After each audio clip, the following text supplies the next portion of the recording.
La clase pasada o en la última clase nos quedamos estábamos haciendo una revisión del problema de recepción en presencia de ruido, ¿sí? Es decir, a qué se enfrenta el receptor cuando tiene que recibir o cuando tiene que detectar qué información se le va a transmitir. ¿Sí? Hacíamos la analogía con un ejemplo de el lanzamiento de una moneda y de un dado, donde ustedes como receptores, o si ustedes fueran el receptor, tendrían que adivinar o tendrían que detectar si el volado que echamos o si el volado o la moneda si se lanzó fue sol o fue águila, pero a partir de un valor que se les da que resulta de la suma de la variable aleatoria debido a la moneda y de la variable aleatoria debido al dado.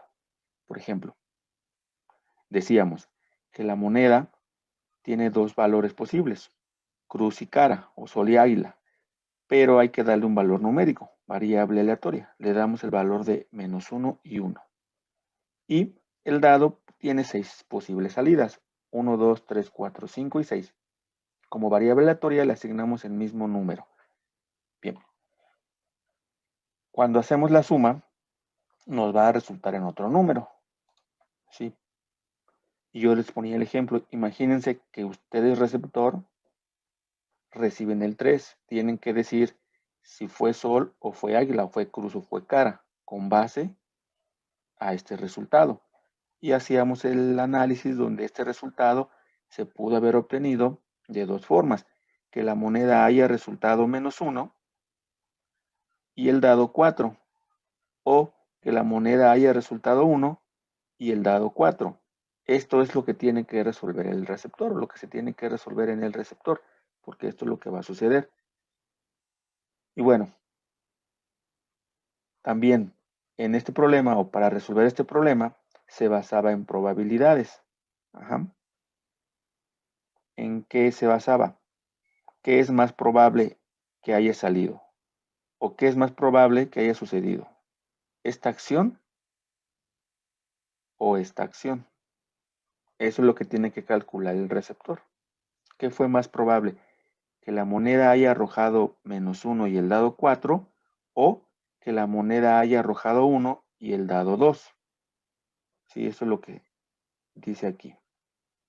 Esto pasa con una cierta probabilidad, vamos a llamarle PA, y esto con una cierta probabilidad vamos a llamarle B. Y el receptor lo que hace es elige la mayor. Ese es el problema o esa es la forma en que se resuelve esta problemática, con probabilidades. Ahora, ¿cómo se calculan esas probabilidades? Bueno, aquí viene la parte, yo le llamo un poquito difícil porque se necesita el uso del concepto de variable aleatoria que ya vieron en comunicaciones analógicas. Entonces, pues normalmente en comunicaciones analógicas no ven variable aleatoria, aunque toda la unidad 2 deben de haber variable aleatoria, pero por alguna razón no pasa. Entonces, por eso es que es difícil tanto para mí explicarles como para ustedes entender por qué hay algunas lagunas respecto a la variable aleatoria, la función de densidad, pero vamos a tratar de explicarlo lo más claro posible, ¿sí? Y vámonos a ir lento. Bueno, entonces, este análisis de probabilidad, pues ya decíamos que consiste en identificar esas probabilidades. La clase pasada decíamos que vamos a ocupar la función de densidad gaussiana. Esa es una campana de Gauss. Esta es la expresión matemática o analítica que describe a esta función de densidad de probabilidad. No hay que olvidarnos, es paramétrica. Dos parámetros, la media que le llamamos mu y sigma que le llamamos varianza. La media tiene que ver con la posición donde se encuentra la campana. Si es una media 0, el centro se encuentra en x igual con 0.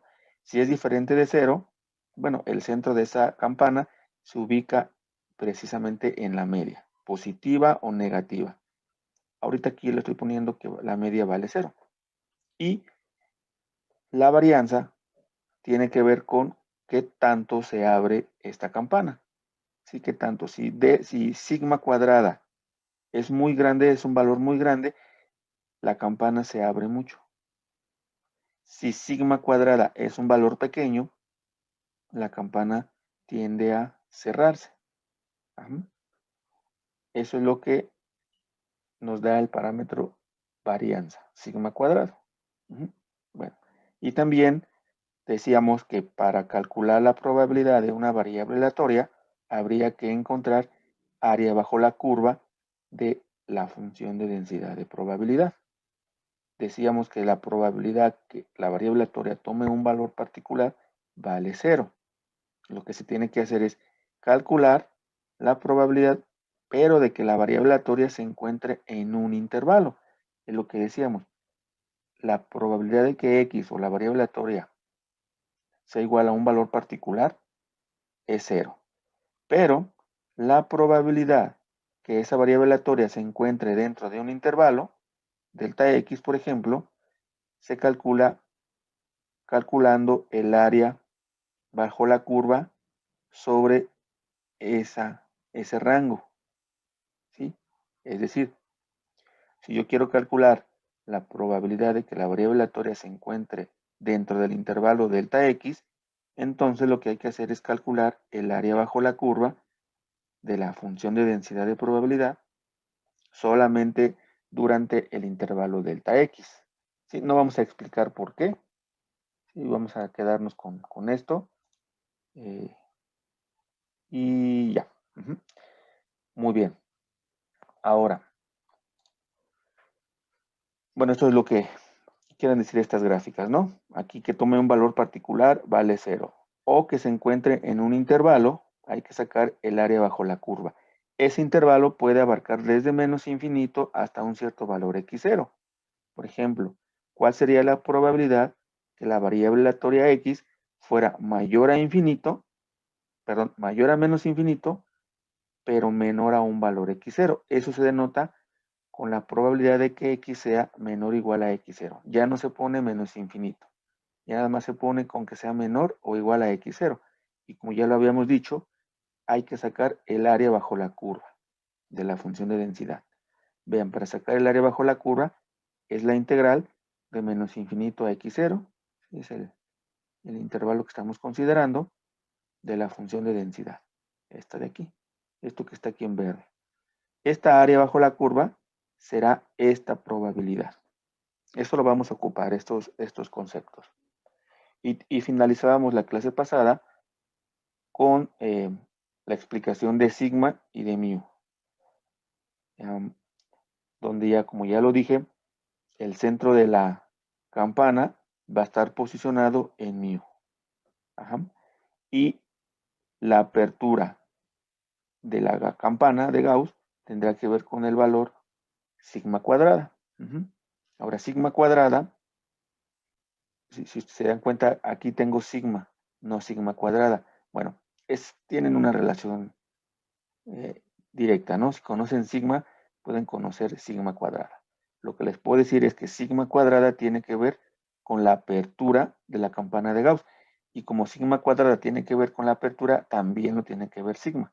¿Sí? Esto es porque como tienen unidades diferentes, sigma cuadrada y aquí sigma, este valor directamente no se puede graficar sobre la función de densidad de probabilidad. Se grafica sigma nada más, pero el significado no cambia. Sigma cuadrada tiene que ver con la apertura de la campana de Gauss. Bien. Y finalizábamos diciendo que una variable aleatoria gaussiana se denota con una n y entre paréntesis los dos parámetros, mu y sigma cuadrada.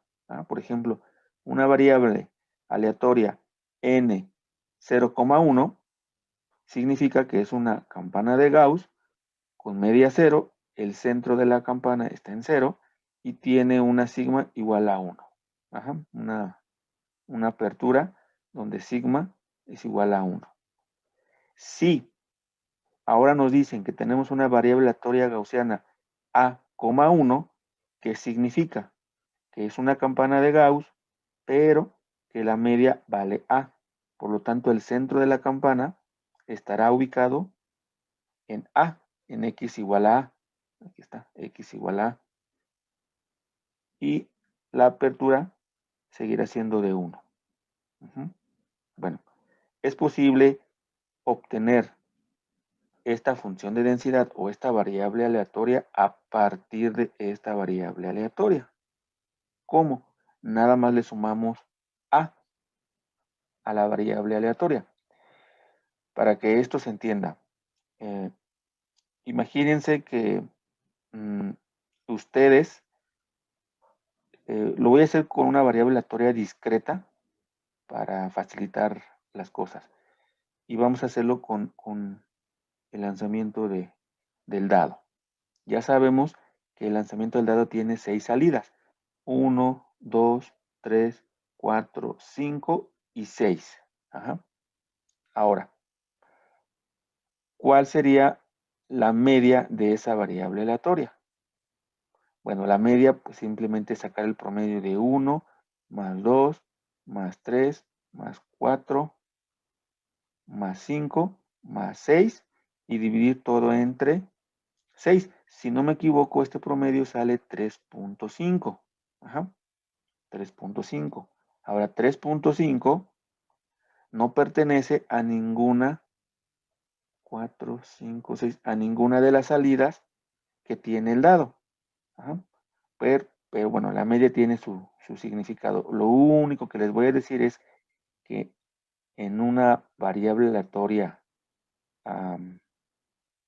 la media no es el promedio, no es el promedio aritmético, así directo. Entonces, vamos a visualizarlo de esta forma.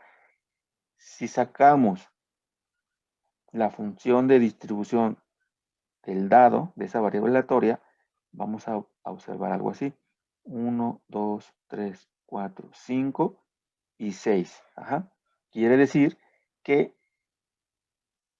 esta función de distribución es el equivalente a la función de densidad. Y la media está en 3.5. Aquí se encontraría la media. Bueno, lo que yo quiero hacer es lo siguiente. Yo quiero ahora tener una variable aleatoria que tenga una función de densidad como sigue. 1, 2, 3. Donde la media quiero que sea en 0. Aquí la media está en 3.5. Bueno, para conseguirlo, lo único que voy a hacer es restarle 3.5 a la salida del dado. ¿Sí? O sea, lo que me salga en el dado, le resto 3.5. Y ahí generaría mi nueva variable aleatoria, que cuando yo saque su histograma, me va a dar este histograma. ¿Sí? Por eso es que si tenemos esta variable aleatoria gaussiana con media 0, y a esa variable aleatoria x le sumamos una constante a, se convierte en una nueva variable aleatoria que sigue siendo gaussiana, pero con una media diferente, con una media igual a A. Lo que estamos haciendo es desplazando la función de densidad. Bueno, aquí en el dado la desplacé a 0. Aquí en la gaussiana la desplacé de 0 a un valor A. ¿Sí? Este concepto o esta idea es importante. Ahorita van a ver por qué. Entonces, si tenemos una variable aleatoria gaussiana con media 0 y le sumamos una constante, la nueva variable aleatoria sigue siendo gaussiana, pero con una media igual a esta constante.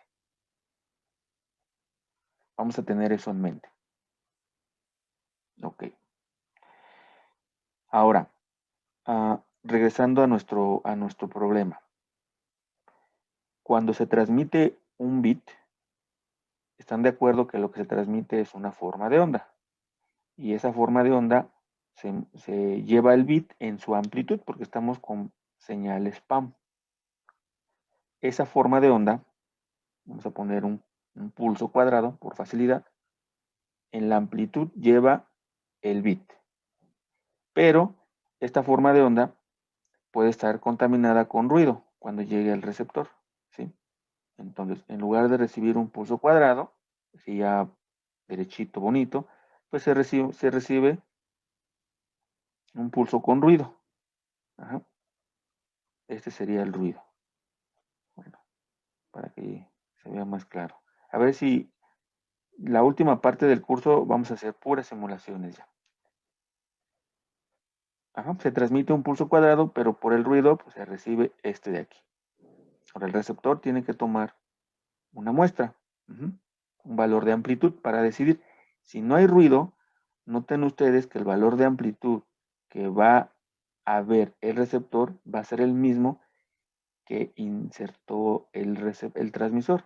O sea, si esto vale 1 desde el transmisor, en ausencia de ruido, el receptor pues sigue viendo ese 1. Pero si ya hay ruido, el receptor no ve ese 1. Va a haber otro valor. ¿Qué valor va a haber? Bueno, va a haber ese 1 más el ruido. ¿Sí? Eso es lo que va a ver el receptor. Ahora, el ruido tiene una función de densidad gaussiana. Pero el bit que vamos a transmitir también tiene su propia función de densidad o de función de distribución. ¿Cuál es esa función de distribución? Bueno, va a ser de este estilo. Tienen la misma probabilidad de ocurrencia, o al menos así se considera, se parte de este problema. Cuando ustedes transmiten un 1, o cuando el receptor va a transmitir un 1, tiene la misma probabilidad de transmitir un 1 que de transmitir un 0. Lo mismo que con la moneda, la probabilidad de que salga sol o de que salga águila es igual, un medio. Lo mismo pasa en el transmisor. La probabilidad de que transmita un 1 vale un medio, la probabilidad de que transmita un 0 vale un medio. ¿Qué pasa cuando esas probabilidades son diferentes? Por ejemplo, que la probabilidad de transmitir un 1 sea 0.25 y la probabilidad de transmitir un 0 sea 0.75. Bueno, si van a la especialidad de comunicaciones, en octavo semestre, llevan una materia que se encarga del estudio de estos casos. Ajá. Ya tiene sus ventajas, sus desventajas. Y lo que nos interesa o lo que quisiéramos es que tuvieran la misma probabilidad.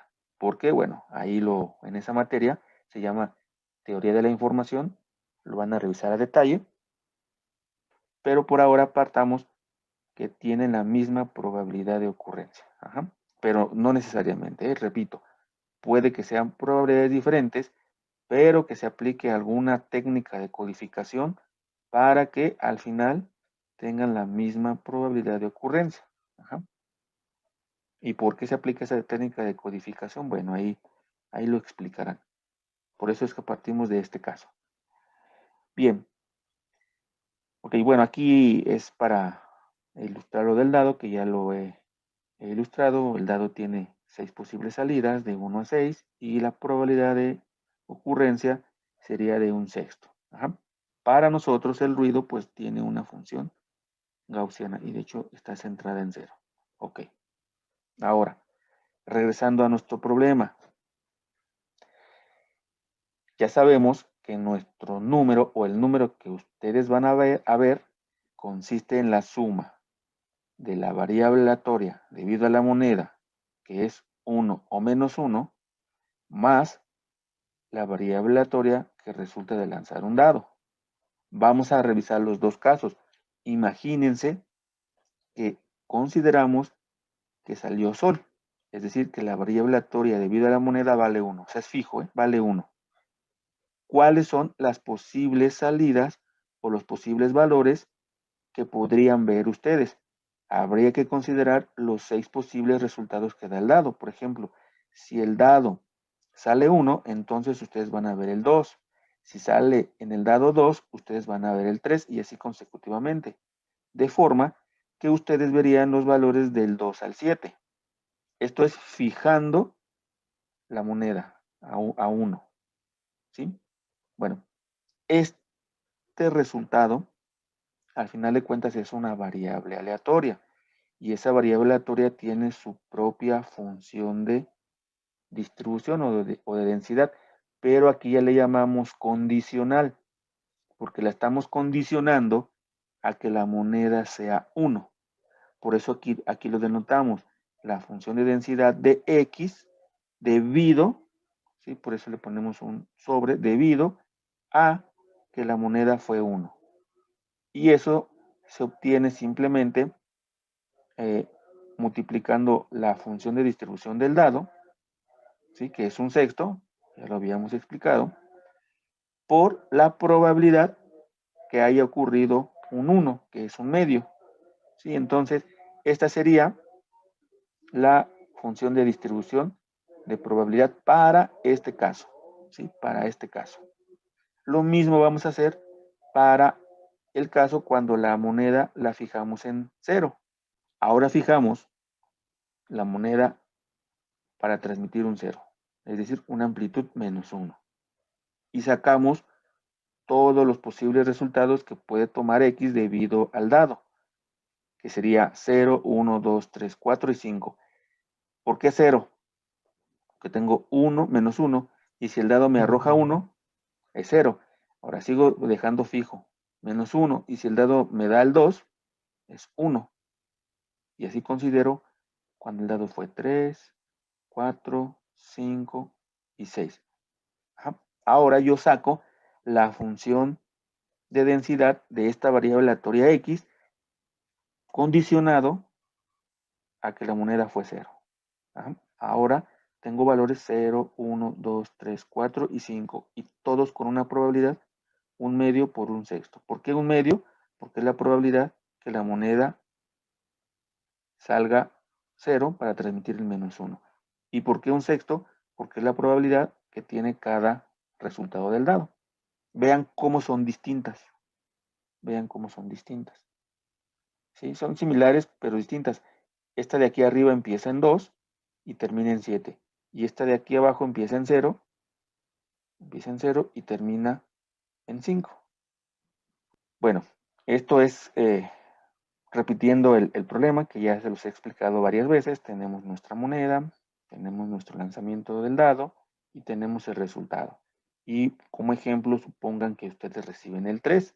Bueno, este 3 se debe o se puede deber a cualquiera de dos casos. Que haya salido la moneda menos 1 y el dado 4. O que la moneda haya salido 1 y el dado 2. Y como ya lo he explicado, esto ocurre con una cierta probabilidad y esto ocurre con una cierta probabilidad. Bueno, a esto le llamamos probabilidad de que haya sido menos 1. Por eso aquí ya le denoté como menos 1. Antes le había llamado A. Ahora ya le denoté menos 1 porque estoy dejando fijo el menos 1. Y aquí es probabilidad 1 porque estoy dejando fijo el 1. Ajá. Y bueno, como ya lo habíamos explicado, se elige la mayor probabilidad. Y ahora sí ya, con lo que acabo de explicar, podemos explicar cómo se calculan estas probabilidades. ¿Cuál es la probabilidad que haya ocurrido el 3? Que haya ocurrido el 3, considerando el caso que ya expliqué. Fijando la moneda en 1 y barriendo todas las salidas del dado. Vean, la probabilidad es un doceavo. De que salga 3 es un doceavo. Ajá. ¿Cuál es la probabilidad que haya salido el 3, pero ahora considerando que la moneda sale 0 para que transmitamos el menos 1? ¿Sí? Aquí está el 3, entonces nos vamos al 3 y sigue siendo un doceavo. Ajá. Entonces quiere decir que estas dos probabilidades, estas de aquí, son iguales. Son iguales. ¿Sí? Aquí está como las calculamos. Y nos salió que son iguales. Bueno, en el caso de que sean iguales, el receptor no tiene un criterio para decidir. Y entonces decide por cualquiera de las dos. Porque cualquiera de las dos le va a arrojar, bueno, tiene la misma probabilidad de acertar que de equivocarse. ¿Sí? Para este caso discreto, nos quedó la misma probabilidad. Solo lo ocupo para explicar cómo es que vamos a obtener estas probabilidades. Estas de aquí. ¿Cómo se obtienen? A partir de las funciones condicionales. ¿Y cómo obtenemos las condicionales? Bueno, ya lo acabo de explicar. Porque ahorita vamos a sustituir ya por la gaussiana. En lugar de que sea un dado, va a ser una gaussiana. ¿Sí? ¿Cómo calculamos estas probabilidades entonces? Tenemos que calcular primero las funciones condicionales. ¿Y cómo calculamos las condicionales? Bueno, tenemos que tomar en cuenta la función de densidad que tendrá, bueno, en este caso el dado, pero ahora tenemos que considerar la función que tendrá el ruido. ¿Y qué función de probabilidad tiene el ruido? Una gaussiana. Y lo que estamos haciendo es sumándole un valor constante, por ejemplo, -1, más una variable aleatoria x que tiene una función de densidad gaussiana. Y ya expliqué que cuando tenemos ese caso, cuando tenemos una función gaussiana y le sumamos una constante, el resultado ¿qué es? Otra función gaussiana, solo que con una media desplazada a la constante que le vamos a sumar. Entonces, ahora sí, vean, tenemos una amplitud 1 y esa amplitud 1 se le suma ruido. Este ruido tiene una función gaussiana que está centrado en 0, pero cuando se le suma 1, esta variable aleatoria x sigue siendo gaussiana, pero la media ahora ya no va a ser 0, la media va a ser 1. Por eso está esta campana. Y esta sería la función condicional, vean, x dado que se transmite el 1. Lo mismo va a pasar cuando dejemos fijo que se transmite el -1. Será una nueva variable aleatoria gaussiana, pero ahora tendrá una media -1. Por eso es que la campana ahora está desplazada a la izquierda, el centro está en -1. Y esta es la función condicional de la variable aleatoria x, dado que se transmitió un 1. ¿Cómo se interpretan o cómo son estas funciones condicionales? Bueno, es la probabilidad de haber recibido x dado que se transmitió el -1. O la función de densidad de x dado que se transmitió un 1. Ajá. Ahora, ustedes ya saben que cuando se transmite el -1 es porque el bit que se envió es el 0. Y cuando se transmite el 1 o la amplitud 1 es porque el bit que se transmitió es el 1. Entonces también estas probabilidades las pueden encontrar como la función de probabilidad de x dado que se transmitió el bit 1 o la función de densidad de x dado que se transmitió el bit 0. Sí, es lo mismo. Son notaciones que pueden encontrar. Ahora, ¿quién es x? X es lo que se recibe. Vean, ¿qué se recibe? Lo que se transmitió más el ruido. Lo que se transmitió más el ruido. Ajá. Esos son las funciones de distribución condicional. Muy bien. Con esto en mente, vamos a repetir los ejemplos que les acabo de explicar. Imagínense, o sea, ya vamos a hablar de ruido, ya no del dado, ya vamos a hablar del ruido. Voy a recordar, el ruido tiene una función de distribución gaussiana con media 0. Así lo vamos a considerar. ¿Sí? Y de hecho, pues así pasa en la práctica. El ruido tiene una función de densidad gaussiana con media 0 y bueno, ya sigma diferente de 1. Esta es la función gaussiana, la función del ruido. Pregunta aquí es una variable aleatoria continua. Y esta variable aleatoria continua x, bueno, aquí tal vez haya un poco de confusión también porque les puse el mismo nombre. Valdría la pena a lo mejor aquí ponerle n y n en lugar de x, porque x también lo estoy ocupando para representar el dato que recibo, ¿sí?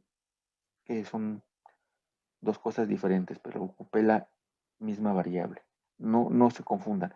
Esta x tiene que ver con el valor de ruido y la otra x que puse es con el valor que recibe el receptor.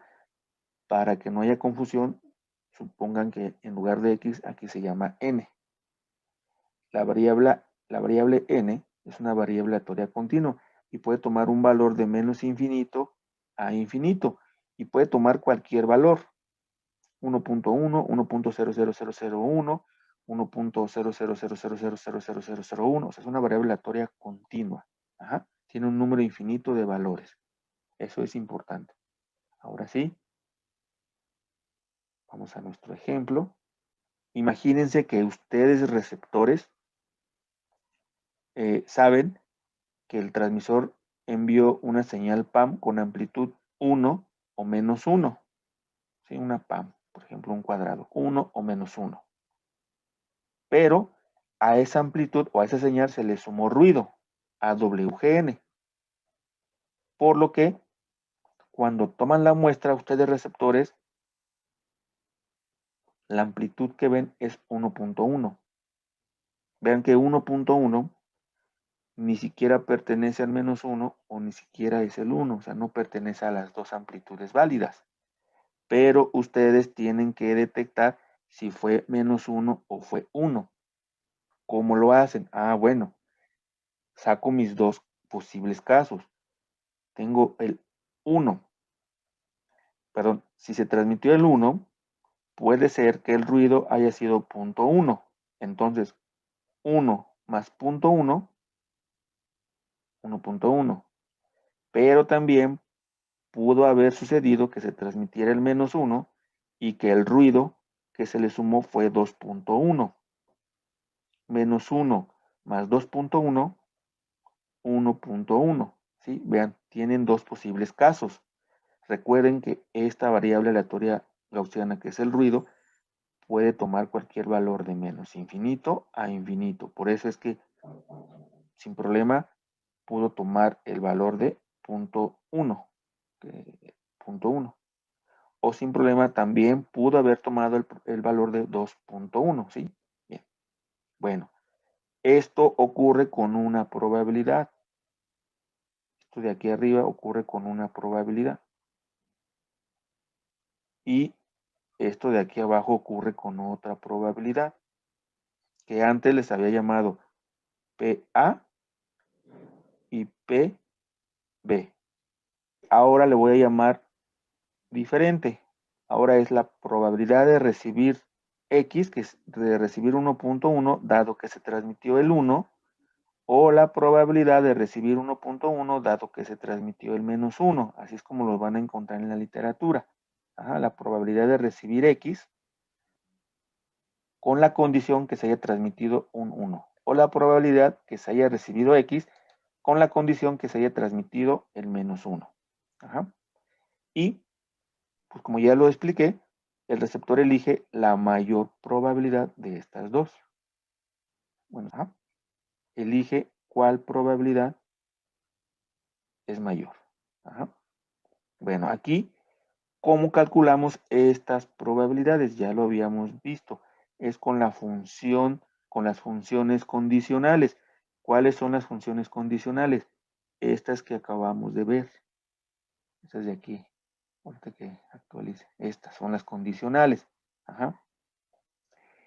Y recuerden que lo que se calculó es este valor.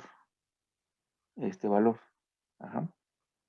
Así como cuando veíamos el del dado, ¿no? Que el resultado era el 3.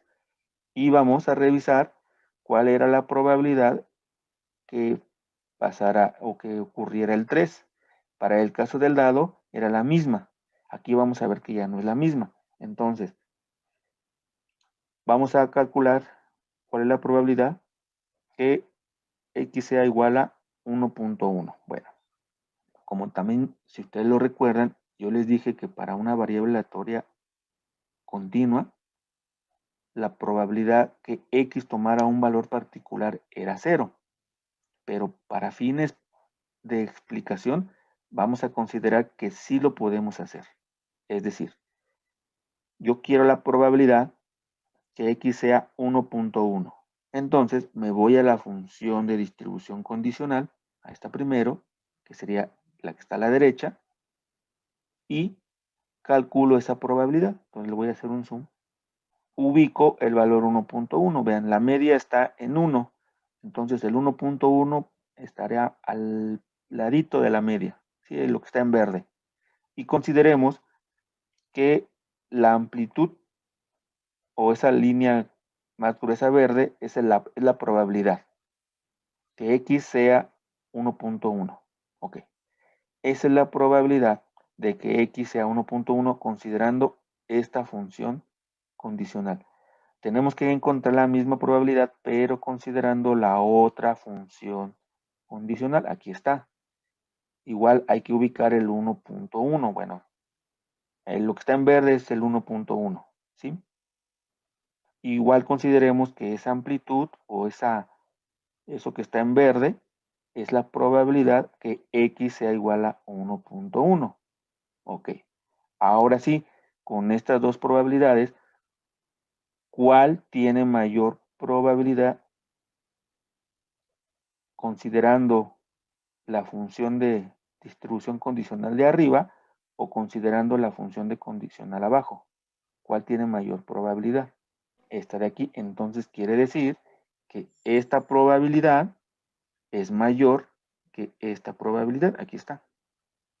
Por lo tanto, el receptor dice, ok, como tiene mayor probabilidad y aquí estoy condicionado a que se transmitió un 1, entonces se transmitió el 1. Así es como decide el receptor. Ajá. Eso es lo que tiene que hacer el receptor. Tiene que estar calculando probabilidades. Ahora, no significa que cada vez que tome una muestra tenga que empezar a calcular probabilidades, sino que esto ayuda a definir criterios.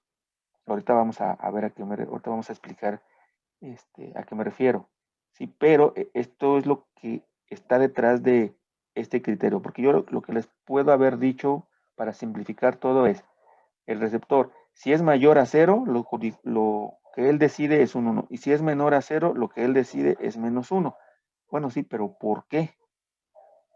Bueno, ese por qué tiene que ver con estas probabilidades. Entonces, esto es como resuelve el problema el receptor, calculando estas probabilidades condicionales. Probabilidad de X, o más formal dicho, la probabilidad de recibir X dado que se transmitió 1. O la probabilidad de recibir X dado que se transmitió el menos 1. Ajá. Eso es lo que tiene que hacer el receptor. Ahora, vean que estas probabilidades de aquí se calcularon con base a estas probabilidades, estas funciones condicionales. Bien. Pero estos mismos valores que están en verde se pudieron haber calculado a partir de la función de distribución gaussiana, no condicional, sino la gaussiana, la del ruido. Porque básicamente habría que calcular la probabilidad que ocurran o que el ruido tome estos dos valores. Ajá. Estos de aquí los puse. Es decir, estas probabilidades se pueden reducir a calcular la probabilidad que el ruido tome 0.1 o que el ruido tome 2.1. ¿Sí? Entonces aquí está, vean.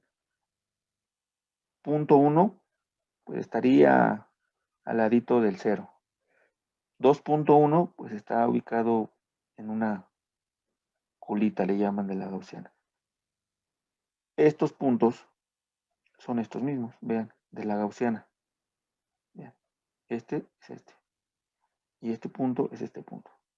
Entonces, todavía se reduce el problema, porque no es necesario que calculemos las funciones condicionales para calcular estas probabilidades, sino que directamente la podemos hacer de la función de distribución del ruido, de la gaussiana. Ahora, siempre va a ser la gaussiana. ¿Por qué siempre va a ser la gaussiana? Porque el ruido que estamos considerando es gaussiano. ¿Sí? No se considera otro ruido, siempre va a ser gaussiana, siempre. Porque el ruido térmico, el que está presente en los sistemas de comunicaciones, bueno, hay presente otros tipos de ruido, pero el que está siempre presente es el ruido térmico, debido al movimiento de los electrones, debido al calor. Entonces, siempre va a estar presente, por lo tanto hay que modelar ese ruido y se modela con la función de distribución gaussiana. Entonces siempre es este ruido el que se considera. Muy bien. Ahora, para finalizar, vamos a explicar el problema de la probabilidad de vida erróneo. Ya explicamos cuál es el procedimiento para que el receptor decida si se transmitió un 1 o se transmitió un 0, ¿sí? Pero ahora, con base a ese procedimiento, vamos a explicar qué significa la probabilidad de vida erróneo. Y vamos a empezar con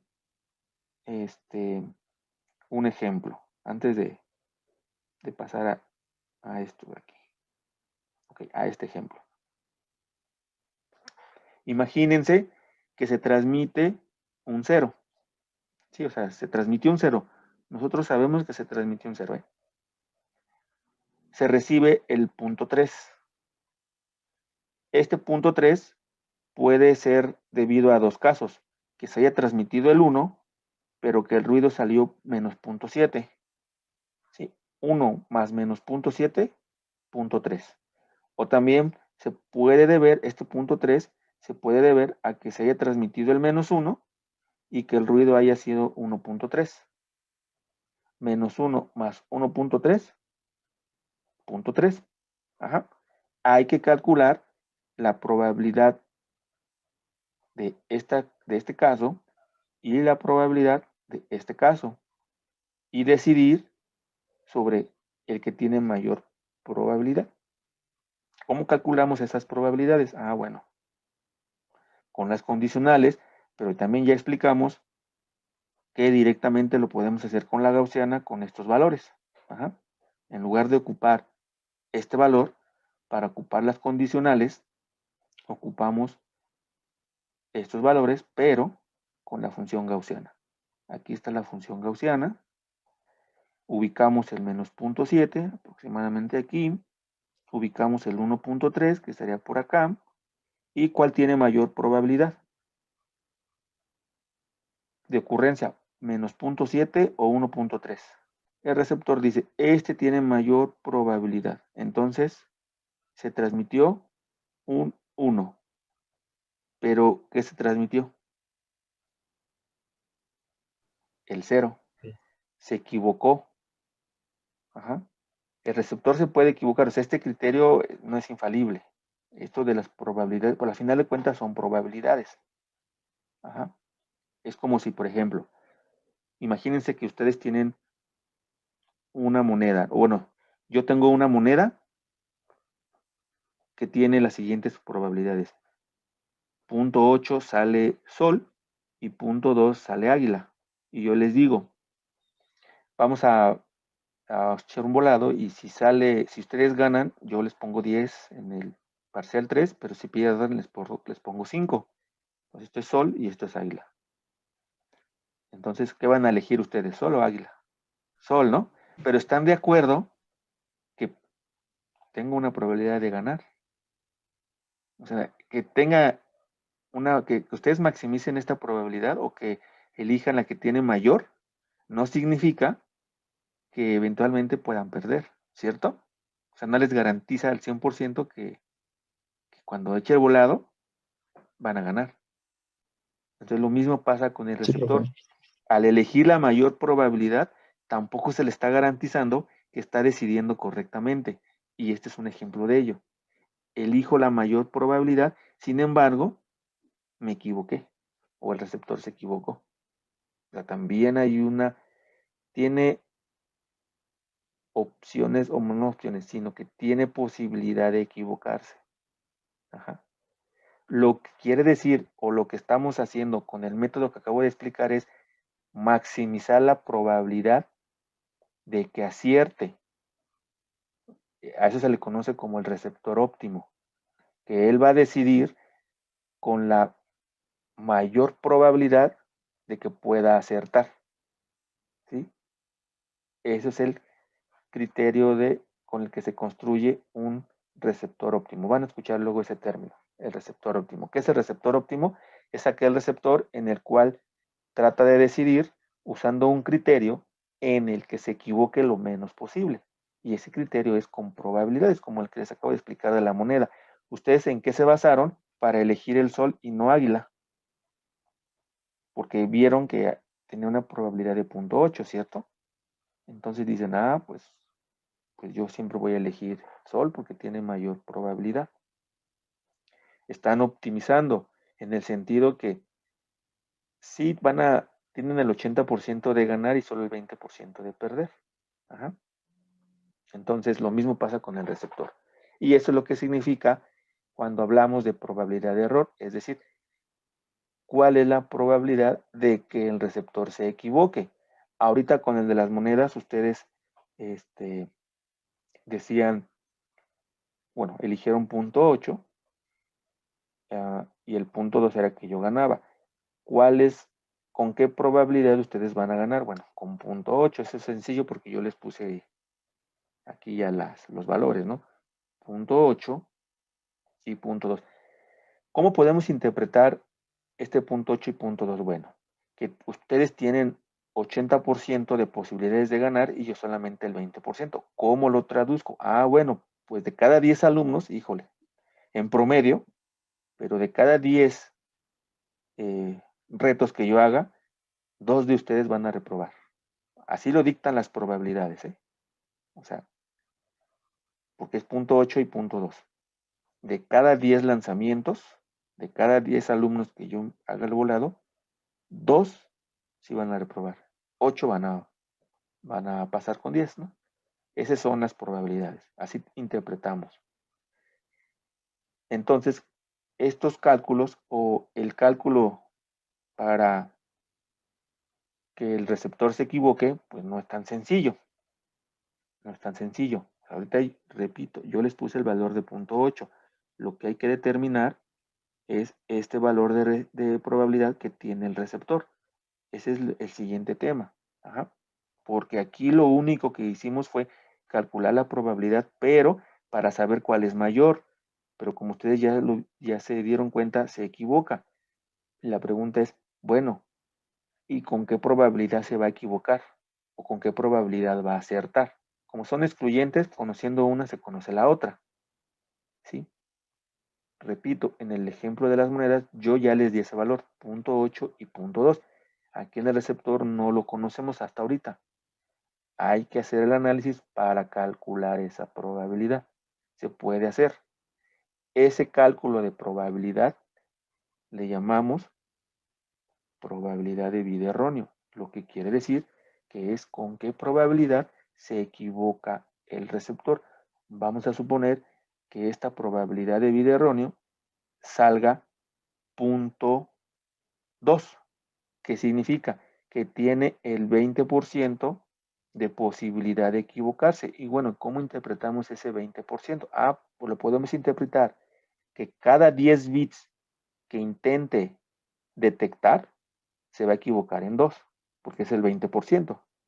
O de cada 100 bits que intente detectar, se va a equivocar en 20 bits. O de cada 1000 se va a equivocar en 200, porque es el 20%. O de cada millón de bits que intente detectar, se va a equivocar en 200,000. Así es como interpretamos esta probabilidad de vida erróneo. Y este parámetro es un parámetro de calidad en los sistemas de comunicaciones digitales. ¿Qué quisiéramos tener en un sistema de comunicaciones digitales? ¿Una probabilidad de vida erróneo alta o una probabilidad de vida erróneo baja? Una probabilidad de vida erróneo baja, por ejemplo, imagínense que haya un sistema que tiene 0.2 de probabilidad de vida erróneo y hay otro sistema que tenga 0.01 de probabilidad de vida erróneo. Si lo vemos en porcentajes, aquí hablamos del 20% y aquí hablamos del 1%. 20% de equivocarse o 1% de equivocarse. Si se transmiten 1000 bits, el primer sistema se va a equivocar 200 veces. 200 bits van a estar incorrectos. Pero el sistema 2, que es el de abajo, se va a equivocar nada más 10 veces. Si el 1% de 1000 si es 10, ¿no? entre 1000, entre 100, 10, ¿sí? Se va a equivocar en 10 bits. Como ya lo dijeron, nos conviene o se busca que se equivoque lo menos posible. Ahora, en la práctica, como ya les dije, este parámetro es de calidad. Por ejemplo, dependiendo del sistema, también hay ciertos valores de probabilidad de bit erróneo. Nada más por poner un ejemplo. Si queremos un sistema de comunicación que transmita información delicada, como puede ser en un banco, ¿sí? En un banco, pues la información que se transmite es bastante delicada, son cifras, pero pues ahí es muy delicada. Se busca que haya probabilidades de bit erróneo de 1 por 10 a la menos 6 o menores. Pero, por ejemplo, si hacemos una llamada telefónica con el celular, pues con una probabilidad a lo mejor de 1 por 10 a la menos 2 es suficiente. Perdemos bits, pero como es voz, ni vamos a notar, ¿no? Nuestro oído. O para la aplicación que es, este es un 2. O para la aplicación que es, no importa. Ahora ustedes podrán decir, pero ya también con el teléfono celular se envían información de los bancos. Ah, bueno, pero todavía hay sistemas en capas superiores. Es decir, yo ya les hablé del problema de las capas. Un sistema de comunicaciones se estructura en capas. Y cada capa resuelve una problemática. Aquí en este curso estamos viendo prácticamente la primera capa que se llama como capa física. Hay otras capas más arriba. Bueno, todavía aquí podríamos aplicar dentro del sistema de comunicaciones una encriptación o una codificación y pasar de una probabilidad de bit erróneo de 10 a la menos 2 a una probabilidad de erróneo de 1 por 10 a la menos 6. O sea, todavía se podría hacer eso. Bueno, lo que les quiero decir es que esta probabilidad de bit erróneo es un parámetro importante y sirve como métrica de desempeño. De hecho, está dentro de las 3 principales métricas de desempeño de un sistema de comunicaciones. ¿Cuáles son las 3 principales métricas de desempeño? Ancho de banda, es importantísimo, ya hemos hablado de ancho de banda. ¿Qué se busca? Que se ocupe el menor ancho de banda posible, porque el ancho de banda pues, es un recurso finito. Ahora, si tenemos libertad de elegir cualquier ancho de banda, bueno, ya está, es prácticamente ni es problema entonces. Segundo, la velocidad de transferencia o de señalización. Todos buscamos que haya una velocidad de transferencia alta. ¿Para qué? Para que el tiempo de transmisión sea lo más bajo posible. Ajá. Por ejemplo, ya se habla de la generación 5G, ¿no? De telefonía celular, donde prácticamente ahí les va a tomar unos cuantos segundos, si no es que el minuto, transferir una película formato Blu-ray, ¿no? Pero si eso lo hacemos con tecnología de segunda generación, GSM, a lo mejor lo que en 5G le lleva un minuto, en segunda generación le lleva una hora. ¿Sí? Entonces buscamos mayor velocidad para esos tiempos, para reducir esos tiempos. Y luego también hay aplicaciones que ni siquiera son tolerables al retardo. Por ejemplo, imagínense que ustedes quieren controlar un dron, hacerlo sencillo, ya ni siquiera vamos a hablar de un avión o de un coche o de un barco, un dron, y lo están controlando a través de telefonía celular. Entonces, ven un obstáculo, le mandan la instrucción al dron para que lo esquive, pero si la latencia es muy grande, ya el dron va a chocar y antes de que reciba la instrucción. ¿Sí? Entonces, son ejemplos del por qué buscamos una mayor velocidad. Y el tercer parámetro es la probabilidad de bit erróneo. Lo que queremos es que se equivoque lo menos posible. ¿Sí? ¿Para qué? Para evitar poner algoritmos en capas superiores que compensen esos errores, porque puede existir que el receptor se equivoca, pero el receptor puede saber si se equivocó, y si sabe si se equivocó, puede corregir en donde se equivocó. Eso también lo estudian en el curso que les digo de teoría de la información. Pero eso lo que va a suceder es que les genere más retardo o que ocupen mayor ancho de banda. O sea, todo hay compromisos. Bien, entonces son de los 3 parámetros importantes en un sistema de comunicaciones. Por ahora vamos a dejarle hasta aquí.